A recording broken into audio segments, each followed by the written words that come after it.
মেয়ের সেজে ৩ বছর ধরে তুলছিলেন লক্ষ্মীর ভাণ্ডারের টাকা। এবার পালা বদলের পর খোদ মুখ্যমন্ত্রী শুভেন্দুবাবু নিজেই জানালেন, মুর্শিদাবাদ জেলা বহরমপুর এলাকার রফিকুল শেখ মেয়ে সেজে দীর্ঘ ৩ বছর ধরে তুলছিলেন লক্ষ্মীর ভাণ্ডারের টাকা। আর সেই খবর প্রকাশ হতেই হতবাক বাংলার মানুষ। কিভাবে সম্ভব একজন পুরুষ মেয়ে সেজে লক্ষ্মীর ভাণ্ডারের টাকা তুলতেন বিগত ৩ বছর ধরে? মুর্শিদাবাদ জেলা বহরমপুর এলাকার রফিকুল শেখ এখন পুলিশের জালে। সাংবাদিকরা প্রশ্ন করলে তিনি জানান, আমি একা দুর্নীতি করেছি, আরো অনেকে আছে। সে সঙ্গে সাংবাদিকদের প্রশ্নের উত্তরে তিনি বলেন, কিভাবে ঢুকেছে আমার নামের লক্ষ্মীর ভাণ্ডারের টাকা আমি নিজেই জানি না। নাম প্রকাশ হতে সঙ্গে সঙ্গে রফিকুল শেখকে গ্রেপ্তার করল বহরমপুর থানার পুলিশ। রফিকুল শেখ এখন পুলিশের জালে। কিভাবে পাচ্ছেন টাকা, গোটা ঘটনার তদন্ত শুরু করেছে পুলিশ। এখন ওই এলাকার প্রধান এবং রফিকুল শেখ কি জানালেন শোনাবো আপনাদের। রাকিবুল শেখ, তার পিতার নাম মনসুর শেখ, তার বাড়ি হচ্ছে শিয়ালমারা। আমি এমনি আগে তখন আমার একটা রেস্টুরেন্টের ব্যবসা আছে, পার্টনারে আছি। হ্যাঁ হ্যাঁ, দিয়ে তারপরে কবে থেকে আপনার লক্ষ্মী ভান্ডার ঢুকছে কি জানেন? কয়েকদিন থেকে কয়েক মাস ঢুকছে, কয়েক বছর থেকে, যাই হোক। তারপরে কিভাবে ঢুকছে আমি নিজেও জানতাম না। আমি বিডিও অফিসে গিয়েছিলাম, বিডিও অফিসে জানানোর পর কোনো রেসপন্স পাইনি। আমি বলতে কোনো রেসপন্স পাইনি। মানে অফ করার জন্য বলেছিলেন যে আমার? হ্যাঁ, অফ করার জন্য গিয়েছিলাম। আমি বললো 2 দিন পর এসে গিয়েছিলাম, কোনো পাত্তা পাইনি আমি। মানে আর কে কে পায় বাড়িতে লক্ষ্মী ভান্ডার? আর কেউ পাই না। আপনার স্ত্রী? আমার স্ত্রী তো পাবে স্বাভাবিক। এই যে আজকে মুখ্যমন্ত্রী যে আপনার নাম করলো, কি মনে ভাবছেন, কিভাবে হলো এটা ঘটনাটা? যেটা হবে সরকার নিয়ম অনুসারে সেটা করতে হবে। আর কি প্রায় কতদিন থেকে পাচ্ছেন মনে হচ্ছে, আপনার কতটা জানেন? 2 বছর থেকে এরকম হবে, 2 বছর 1.5 বছর। কিভাবে ঢুকেছে আমি নিজেও জানি না, কিভাবে ঢুকেছে আমি নিজেও জানি না। অ্যাপ্লাই কিভাবে হয়েছে, অ্যাপ্লাই তাও জানি, আমি তো অ্যাপ্লাই করিনি।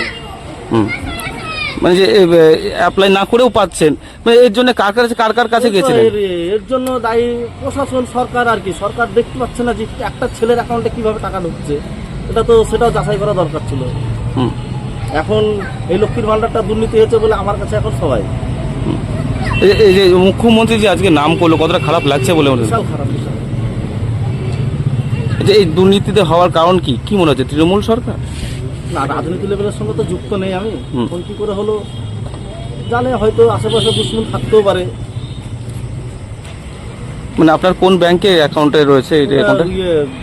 গৌড়ি গ্রামীণ মিনি ব্যাংকে, কোঅপারেটিভ মিনি ব্যাংক। যে কখন জানতে পারলেন যে আপনার অ্যাকাউন্টে টাকা ঢুকছে বা লক্ষ্মী ভান্ডার ঢুকছে? আমি জানতে পেরেছিলাম, সঙ্গে সঙ্গে জানতে পেরেছিলাম আর কি। আমি যখন আপডেট করি প্রায় মাঝে মধ্যে, তখন আমি যাওয়ার পর তখন ব্যাংকেও কিছু বলে না আমাকে আর কি। ব্যাংকেও কিছু বলে না। 4-5টা বন্ধুর কাছে পরামর্শ নিলাম, তারা ভালো ডিপার্টমেন্টে জব করে। তারপর ওরা বললো যে ঢুকুক, অসুবিধা নাই। ভিডিওতে যাওয়ার পর আমি এটা বলেছিলাম। কোন অফিসে, কোন দপ্তরে গিয়েছিলেন আপনি? ভিডিও অফিসে গেছিলাম। বিডিও অফিস থেকে কি ছাড়া দিয়েছে? ও এখন নাই, ভিডিও যার সঙ্গে কথা বলবা সে নাই, পরে আসবে, এরকম কথা। আপনার লোকাল পঞ্চায়েত অফিসে জানাইনি। ও লোকাল পঞ্চায়েত অফিসে জানতো না? তবে এমনি পাড়ার লোক জানতো বা কেউ? না, জানি না সেরকম। মানে কি চাইছেন যে আজকে মুখ্যমন্ত্রী আপনার একবারে পুরোপুরি আপনার নাম করলো, এবার নাম করার পরে এর মধ্যে তো কোনো সাহায্য এটা যদি যাচাই করে দেখতে যায় তো মনে হয় 45% বা 40% আছে এরকম।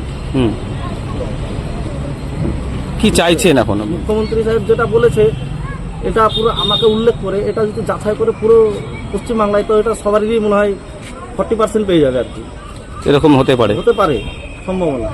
কিন্তু কিভাবে ঢুকেছে আমি নিজেও জানি। আমি তো অ্যাপ্লাই করিনি, আমার হিয়ারিংও আসেনি, কোনো ফর্ম ফিল আপও করিনি আমি।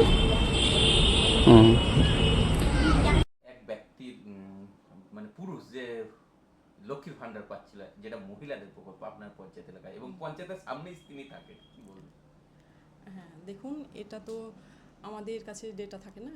এটা যেহেতু দুয়ারে সরকার ক্যাম্পের মাধ্যমে আমাদের ওনারা জমা করেন, এবং কিছু হয়তো অনলাইনেও করেন। এবার সেটা তো ব্লক ভেরিফাই করে পাঠায়।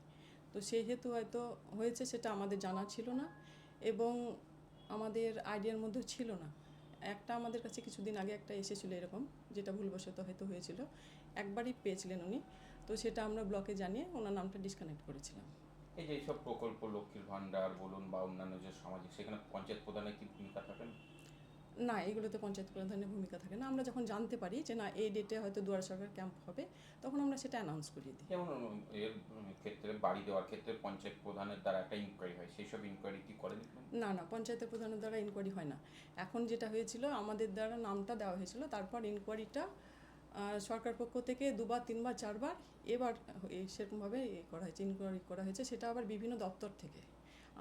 আমাদের পঞ্চায়েতের ইনকোয়ারি অন্য পঞ্চায়েতের কিংবা অন্য দপ্তরের অফিসার এসে করেছেন, এইরকমভাবে হয়েছে।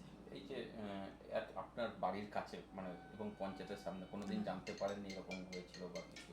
না না, সেটা আমাদের জানার কথাই নয়, সেটা আমাদের জানার কথা না, কারণ এটা ডেটা তো কোনোটুকুই থাকে না পঞ্চায়েতের কাছে, থাকলে হয়তো। থানাঘুষো শুনেছিলেন বা কিছু? না না না, কোনোদিনই কোনো শুনিনি।